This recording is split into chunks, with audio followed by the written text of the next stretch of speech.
think if we start at the fundamental concept that what is crisis management,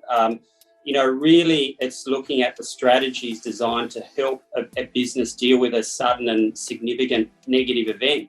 And I think when we, delve into that deeper, generally speaking,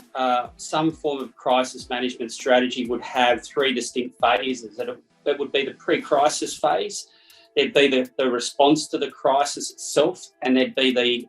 response after the crisis. Now, it is true to say that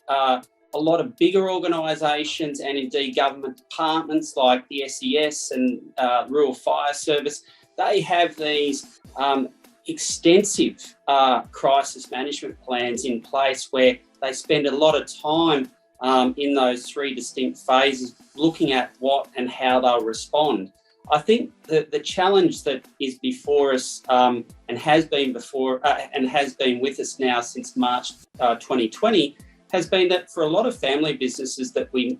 as you and I have talked about in previous podcasts, maybe don't have a detailed plan is, the pre-crisis phase, that's already gone. We're actually, if we think about it, we're in COVID Mark 2 now because most businesses got through COVID Mark 1. But really it is now saying, well, against that backdrop, what should businesses be doing at the moment? But as you just indicated, how do they then evolve this kind of plan as we come out of the response post-COVID?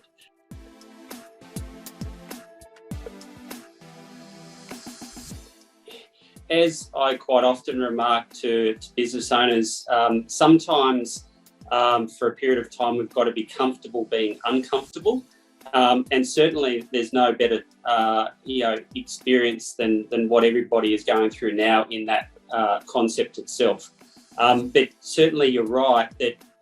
in terms of managing that uncomfortability, having a plan and knowing that plan can be adjusted as well helps us get a little bit more comfortable with it. So that's really, the important piece today. And I think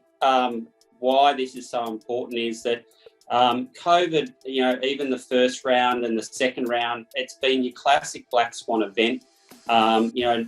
Nobody really saw it coming, but when it came on, it's had this, profound effect that many people are still, really finding difficult to navigate, simply because, despite the government messaging, there is no precise time frame, particularly for New South Wales residents and business owners, as to when we will be out of lockdown. So that uncertainty is creating pressure, creating anxiety, and so let's talk about, I guess, the 10-step plan that I believe businesses can follow, which really will, is based around this principle of let's just keep it simple. Let's not overcomplicate it at a time where they've already got so much information that they're being asked to digest.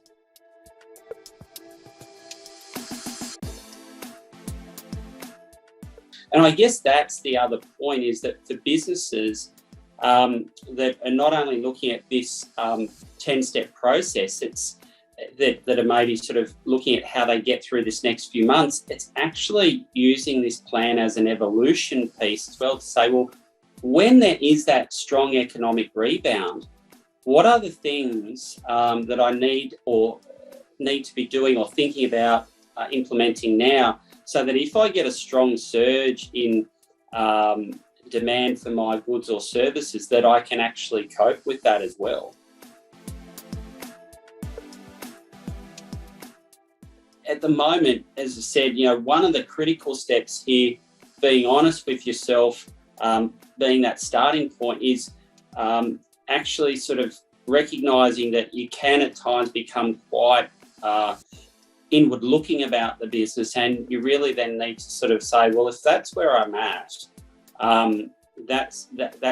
actually the first thing that I need to try and address, because that will then sort of hold the business back itself from looking at moving through this transitory period And also if I need to get some help on some turnaround advice, how I get that and when do I get it.